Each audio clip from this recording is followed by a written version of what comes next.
ฮัลโหลฮัลโหลโอ้ยเป็นบ่ซ่วงเป็นจังไดล่ะเป็นบ่ช่วงเป็นบ่เศร้าติอืมสึกเด็กจังสิชวนสาวว่าเออคันได้จังๆจังค่อยสิซ่วงเอาหันลุงหือเฮ็ดเลขไว้แล้วเอาเลขไปเสี่ยงคืนแรกอันน่ะฝันสิเว้าความฝันให้ฟังฝันว่าจังไดเออ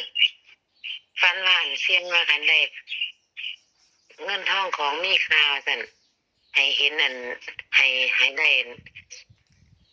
ห็นเห็นอันสูงๆเหมือนว่าให้ได้เห็นเจ้าใหญ่นายโตจังซี่เห็นไหมอืมบ้านนี้คนละนอนคนละตีหนึ่งตีสองกับว่าเนี่ยฟันดอกปานนี้ของเมียคือมาตีสาม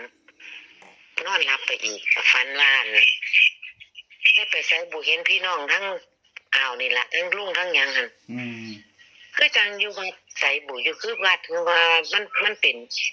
เดินคือจังอีหยังนี่นะเดินคือเดินวัดเดินกวงๆเนี่ยอัน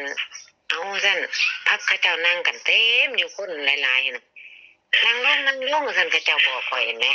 พอเรานั่งคุกเข่าลงอันหยังซั่นนั่นพระคือจังพาคือว่าเพิ่นผู้สูงใหญ่ๆนี่แหละเพิ่นสิแจกของว่าซั่นอืมเพิ่นสิแจกผ้ายันว่าซั่นว่าก็เลยว่าก็รู้จักกับคนนึงผู้หญิงเพิ่นเป็นท่อมของละวานขอ2ผืนเด้อซั่นเขาว่าอืมเพิ่นละเอามาให้ก็2ผืนอีหลีคนละดีใจก็นั่งคุกเข่าลงอ่ะแหม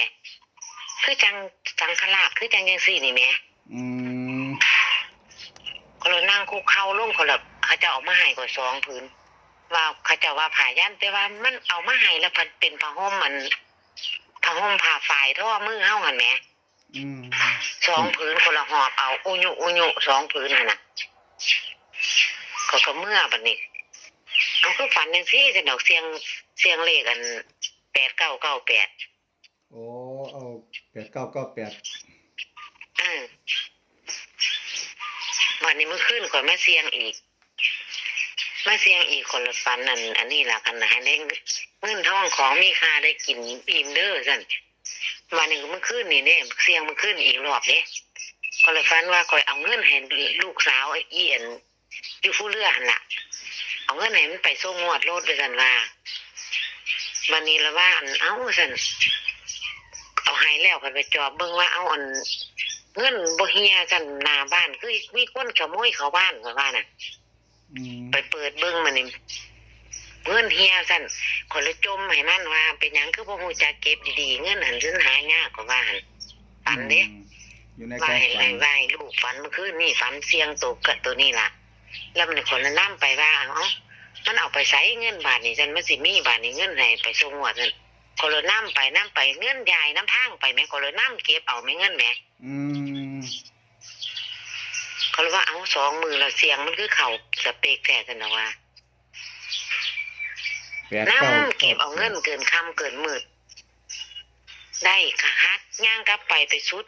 ดแล้วเลี้ยวลงค่อยบ่เห็นคนที่ว่าสินำเอาว่าลูกเขยเอาเงินไปบัดนี้กลับขึ้นมายังมาเก็บได้เงินอีกใบ50ใบ20ใบยังเก็บเอาแม่ได้ตลอดคือว่าจังซี่สนก2คืนเสียงติดเลขนี่มันก็เลยนั่งคิดอยู่ว่ามันเรื่องสิเป็นจังได๋เนาะมันสิแม่นบ่นั่นเฮาก็สิไปเอาลอตเตอรี่ไว้อยู่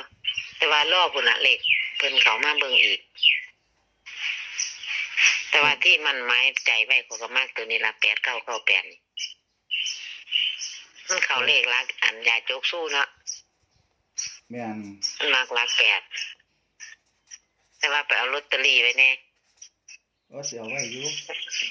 เลขตัวบ่เอาหลายได้ลอตเตอรี่เห็นบ่ค่อยได้ลอตเตอรี่หลายๆบ่เป็นเงินคันมันขึ้นบนสิเก็บไว้อยู่เพราะว่างวดที่ผ่านมาก็เอาไว้หลายเติบอยู่8998รอเบิ่งเลขตัวนี้มาเข้ากันนำตอนนี้เฮ็ดหยังอยู่กำลังว่าสิลงไปตลาดไปเอาของมาไว้เพิ่นสิพาลูกน้องไปเอารถมื้อนี้เพิ่นหยุด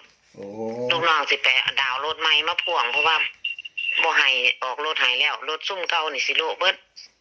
ให้ลูกน้องออกรถเองรถบัดนี้ว่าเกิดจังซั่นตอนสิแม่นเนาะเนี่ยมาจอดคันนึงสิซ่อมประมาณ 5,000 นี่รถมาจอดเมื่อวานนี่ ตอนไหนเขามาตีราคาซื้อขายเขาให้8,000โอ้ยอีหลาว่าเอาไว้จำเล่มรถ เอาไว้สุกเสริญรถเฮาบ่ต้องไปขายใส่ซ้ำนั่นเป็น8,000นี่เพิ่นว่ารถดิน2คันจอดอยู่นี่ อ๋อ คันละหมื่นคันละ8,000เขามาเบิ่งบ้านนี่โอ้ยบ่จอด6บ้านไว้นี่หลายลูกสาวว่าเพิ่นกำลังสิเฮ็ดแนวกินน่ะเพิ่นซื้อหางัวไว้สิต้มซุปหางัว โอ้ตอนเนี้ยมันแซ่บแหมต้มซุปหางงัว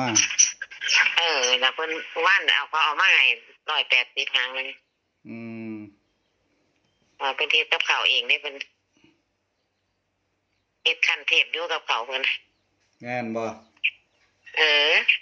คัน ฝี ไป มือลูกกับพ่อนี่บ่ธรรมดาล่ะ คันลุงขึ้นไปบัดนี้จะไปซื้อของตลาดมากินเด้อเฮ็ดสู้กินนะคันเทพนะ โอ้ยมาฟ้าวๆเนาะมากับมาฟ้าวๆมาเล่นมาเที่ยวซั่นดอกอันนี้มาบ่นั่งบ่ทันได้ก้นฮ้อนซ้ำน้ำก็บ่ได้กินจักอม ก็บ่แม่นนางเนาะคิดนำวันยามสิกลับมื้อวานนี่คอมเมนต์ไปหาปารัดมานี่อยู่เพิ่นไปเบิ่งอันของเซียนรุ่น เบิ่งเราแบบหนึงเห็นว่าโอ้ป่านนี้มันเป็น10ตัวมันก็เข้าแต่แล้วว่าซั่นดิเอาว่าอย่ารอเบิ่งอันนี้เอาแต่เลขฟันนี่ไปลองเบิ่งซะก่อนเพราะว่ามันโง่เพราะว่าฟันดีเสียง2คืนติดกัน ว่าก็ฝันดีตัวก็ฝันว่าจังซี่ อืมเสียงอันนี่ล่ะเสียง8998นี่ล่ะ เสียงคู่เดียวนี่เนาะ เสียงคู่เดียวเพราะว่าเลขหลักข่อยมันมาหลัก8เด้หลัก8กับ5คือกัน อืม หลัก9กับ5แต่ว่ามันเป็นอันเลขหลักบนเด้แต่ว่าเฮาก็ซื้อกันไว้นะบนล่างมันบ่แน่นอนดอกพวกมื้อนี้ เป็นบ่แน่นอนคือว่าเหรอวะ เอาอยู่ดงมาท่องเขามาเมื่อวานว่ามึงบ่จำลัทธิเนาะว่าปีนั่นน่ะ388น่ะเพิ่นให้นะว่าซั่นโอ้ยไปก็ลืมเนาะซั่นดอกว่า เอาเฮาก็เว้ากันอยู่เดิอั่นเว้ากันอยู่กับไอ้ผู้ใดวะ เออ อันที่ว่าอันเจ้ามือล่มเหมือนแม่นให้388เห็นไหม แหมเราก็ไปท่านนั่นน่ะ เออ กับพิมพ์ให้ลุงอยู่เด้เม่นลุงอยู่เด้ว่าอันเลขกันลุงเจ้ามือเด้อ88นี่เขาก็มา288เนาะ มันมา288แต่ว่า388นี่คือตัวล่มเจ้ามือเลยเจ้ามือล่ม เอ้ยเออ แต่ว่าเขาก็บ่คิดพ่อเอาโลกให้นำ บ่คิดพ่อหั่นแล้วแต่ว่าไปแต้มไว้มันถึงดวงซ้ำนั่นติดวงซ้ำพ่อได้ค่าปลาทูแมวนะ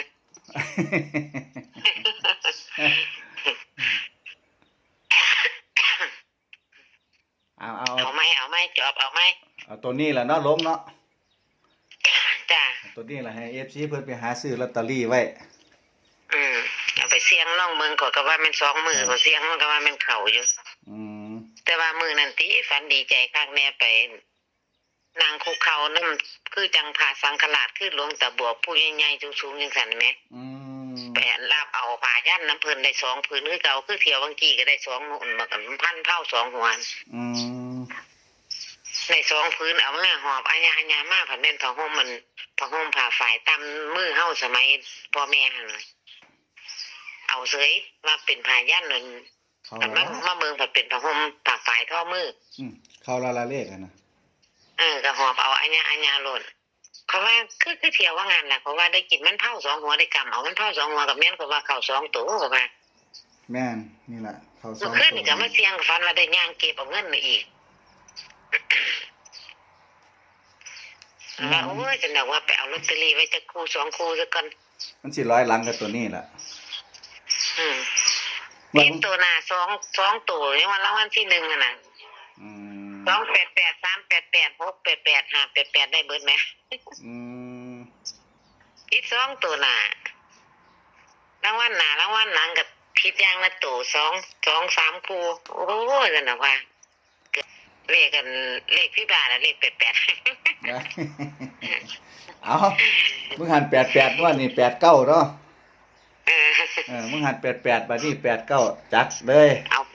89น่ะเอาไว้โลดเอาลอตเตอรี่ไว้จักหน่อย โอเค เบิ่ง โอ ของ เค ปู่สิมาทางไหน อืม รอรับฟังเลขข้างในนี่หมออีก เลขที่มาบ่มีที่มานี่มาอีกแล้วก่อน โอเค จ้า เอาซ้ำนี่เนาะ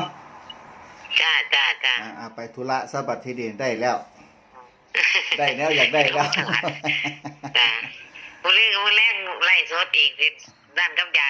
โจกสู้อีก ว่าโอเคโอเค จ้าจ้าสวัสดี สวัสดี จ้า ครับสวัสดีครับ จ้า อ้าวนะครับน้องสาวเพิ่นก็ว่าเพิ่นฝันดีนะครับ เพิ่นฝัน เพิ่นเอาตัวนี้นะครับเอา8998ไปเสี่ยงนะครับ เพิ่นฝันดีนะครับ ฝันว่าเพิ่นได้เข้าได้ของนะครับว่าเพิ่นพระท่านผู้ใหญ่เพิ่นแจกของนะครับคล้ายๆกับงวดก่อนนะครับงวดที่ผ่านมาเพิ่นก็ฝันแบบนี้ล่ะเพิ่นเอาไปเสี่ยงนะครับ อาจจะเป็นโชคดีต่องวดก็ได้พี่น้องลองพิจารณาเบิ่งนะครับเด้อใส่วิจารณญาณในการรับชมนะครับกับความฝันของน้องสาวนะครับขอให้โชคดีโชคปังครับผมสวัสดีครับ